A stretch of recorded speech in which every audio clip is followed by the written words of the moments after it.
नेताजी सुभाष चंद्र बोस स्वतंत्रता संग्राम के एक ऐसे सक्रिय नेता थे जिनका अंग्रेजी हुकूमत के खिलाफ विरोध सबसे अनोखा था। नेताजी के बचपन की बात की जाए तो इनका जन्म 23 जनवरी 1897 को ओडिशा के कटक शहर में हुआ था।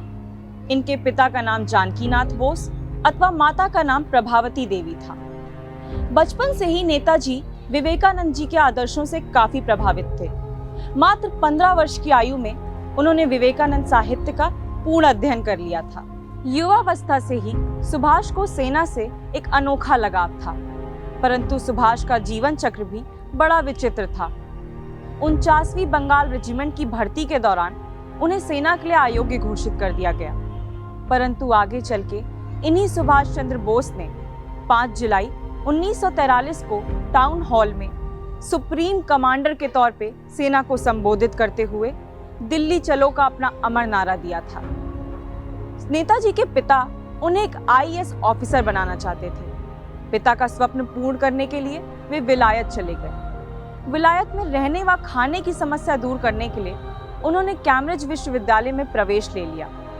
उम्र ज्यादा होने के कारण परीक्षा देने का बोस के पास केवल एक मौका था, परंतु 1920 में उन्होंने इस परीक्षा में चौथा स्थान प्राप्त किया। सुभाष के दिलो दिमाग पे स्वामी दयानंद सरस्वती और अरविंद घोष के विचारों का बड़ा प्रभाव था।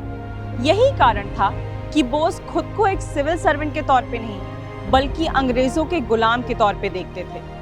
सन 1921 में बोस स्वदेश लौट आए। नेताजी की छवि के रूप में वह द्वितीय विश्व युद्ध के दौरान उभरी, जब इंग्लैंड ने भारतीयों को ब्रिटिश सेना बनाकर जर्मनी व जापान के सामने युद्ध स्थल में उतार दिया। परिणाम स्वरूप उन भारतीयों को बंदी बना लिया गया, लेकिन सिंगापुर की विदेशी भूमि पर बोस ने उन भारतीयों को छुड़ाकर उनके साथ आजाद हिंद फौज का संगठन किया था। सुभाष चंद्र बोस के सियासी सफर की बात की जाए तो यह सफर शुरू होता है उनका राष्ट्रीय भारतीय कांग्रेस में शामिल होने से। सन 1923 में उन्हें युवा कांग्रेस के अध्यक्ष के रूप में चुना गया था। यही नहीं, बंगाल प्रदेश में उन्हें कांग्रेस के मुख्य सचिव के रूप में भी नियुक्त किया गया था। चित्तरंजन दास जब सन 1924 में महापौर के रूप में नियुक्त थे, तब बोस बंगाल नगर निगम के कार्यपालक अधिकारी के रूप में सेवित थे। सुभाष चंद्र बोस गांधी जी से काफी प्रभावित थे। वह उनके साथ असहयोग आंदोलन में भी शामिल थे। इसी के बदौलत राष्ट्रीय कांग्रेस पार्टी एक अहिंसक पार्टी के रूप में देश भर में उभरी थी। सन 1938 में सुभाष चंद्र बोस को राष्ट्रीय कांग्रेस के अध्यक्ष के रूप में भी चुना गया था। उन्होंने अध्यक्ष के तौर पे राष्ट्रीय समिति का गठन भी किया था। 21 अक्टूबर 1943 में आजाद हिंद फौज के सर्वोच्च सेनापति की हैसियत से नेताजी ने स्वतंत्र भारत में अस्थायी सरकार बनाई, जिसे इटली, जर्मनी, जापान व कोरिया सहित 11 देशों ने मान्यता दी। इन्हीं बीते वर्षों में द्वितीय विश्व युद्ध समाप्त हुआ और जापान ने अमेरिका के सामने घुटने टेक दिए, लेकिन नेताजी को यह मंजूर ना था। इसीलिए उन्होंने रूस से मदद लेने के लिए मंचूरिया की ओर उड़ान भरी। 5 दिन बाद जापानी रेडियो की तरफ से यह खबर आई कि नेताजी जिस विमान में थे उस विमान का क्रैश हो गया।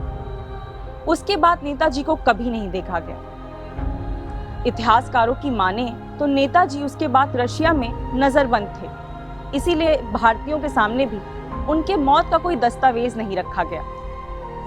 नेताजी को भले ही उसके बाद ना देखा गया हो, भले ही हमें नेताजी की कोई खबर ना सुनाई दी हो, पर आज भी जब भी कोई तुम मुझे खून दो मैं तुम्हें आजादी दूंगा यह जोश भरा नारा लगाता है, तब नेताजी की छवि हमारे दिलों और दिमाग में उठती। इसी के साथ सियासी किस्से का यह किस्सा यहीं समाप्त होता है। हम आपसे मिलेंगे सियासी किस्से के अगले भाग में। तब तक के लिए धन्यवाद।